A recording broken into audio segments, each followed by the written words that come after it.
चला तर आज झणझणीत आणि चमचमीत मटण रस्सा बनवूयात। प्रत्येकाची पद्धत ही वेगवेगळी असते। मी एकदम साध्या आणि सोप्या पद्धतीमध्ये हा मटण रस्सा बनवणार आहे। तर इथे मी 1 किलो मटण घेतले, त्याच्यामध्ये हळद, मीठ, आलं आणि लसूण टाकलेला आहे। एक कांदा मी बारीक चिरून घेतलेला आहे। गॅसवरती कुकर ठेवायचा, त्याच्यामध्ये 1 पळीभर तेल घालायचं। तेलावरती तमालपत्र आणि चिरलेला कांदा घालून त्याला छान परतून घ्यायचं। तर आता कांदा परतत तोपर्यंत आपण मटणावरती हळद, मीठ आणि आलं लसूण टाकून ठेवलं होतं, त्याला छान मिक्स करून घ्यायचं।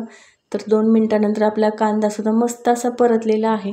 तर आता या परतलेल्या कांद्यावरतीच हे मटण टाकून घ्यायचं आणि त्याला 1-2 मिनटं तरी मी मिक्स करून घेतलेलं आहे। नंतर कुकरवरती झाकण ठेवायचं, त्याच्यामध्ये 1 ग्लासभर पाणी घालायचं। तर आता हे मटण एक 5 ते 7 मिनटं मी वाफवून घेणार आहे। 5 ते 7 मिनटानंतर झाकण काढायचं, आणखी एकदा या मटणाला छान सगळीकडून मिक्स करून घ्यायचं। आपलं मटणसुद्धा मस्त असं वाफवलेलं आहे। तर आता याच्यावरतीच हे गरम केलेलं पाणी घालायचं आणि हे मटण 21 ते 25 मिनटं मी शिजवून घेणार आहे। तोपर्यंत आपण रश्श्यासाठी लागणारं वाटण करूयात।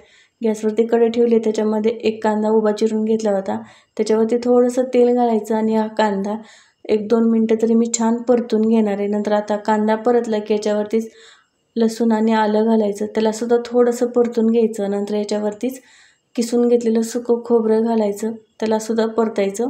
तर आता याच्यामध्येच खडे मसाले किंवा टोमॅटोसुद्धा तुम्ही वापरू शकता। तर 20 ते 25 मिनटानंतर आपलं मटणसुद्धा असं मस्त मऊ शिजलेलं आहे। तर आता कांदा लसणाचं वाटण बनवून घेऊयात एका मिक्सरच्या भांड्यामध्ये। नंतर एका प्लेटमध्ये मी रश्श्यासाठी लागणारे सगळे मसाले काढून घेतलेले आहेत। त्याच्यामध्ये 2 चमचे धना पावडर, 1 चमचा मटण मसाला आणि 3 ते 3.5 चमचे इथं मी काळं तिखट घेतलेलं आहे। नंतर आपले हे कांदा खोबऱ्याचं वाटण घ्यायचं। नंतर गॅसवरती 1 पातेलं ठेवले, त्याच्यामध्ये 2 पळी तेल घालायचं। तेलावरती थोडंसं जिरं घातलेलं आहे। नंतर हे कांदा आणि खोबऱ्याचं वाटण घालायचं। हे वाटण मी तेल सुटेपर्यंत परतून घेणार आहे। आता याला तेल सुटलं की याच्यामध्येच मी अगदी थोडीशी हळद घातलेली आहे आणि नंतर हे आपण मसाले काढून घेतलेले ते सगळे मसाले या वाटणामध्ये टाकून घ्यायचे आणि याला छान मिक्स करून घ्यायचं। तर मिक्सरच्या भांड्यामध्ये थोडंसं पाणी घातलं होतं, ते पाणी आता या मसाल्यावरती आणि वाटणावरती टाकून घ्यायचं आणि यालासुद्धा तेल सुटेपर्यंत मी परतून घेतलेलं आहे। 2 ते 3 मिनिटानंतर या वाटणालासुद्धा छान असं तेल सुटलेलं आहे। तर आता याच्यावरतीच हे जे आपण शिजवून घेतलेलं मटण होतं, ते मटण आता याच्यावरती टाकून घ्यायचं आणि सगळीकडून याला छान मिक्स करून घ्यायचं। तर आता हे मटण टाकल्यानंतर या मटणाला मी एकदम मंद गॅसवरती 2 ते 3 मिनटं मी छान शिजवून घेतलेलं आहे। नंतर आता याच्यावरतीच मी चवीपुरतं मीठ घालणार आहे। तर अगोदरसुद्धा मीठ घातलं होतं, त्याच्या हिशोबाने नंतर याच्यामध्ये मीठ घालायचं।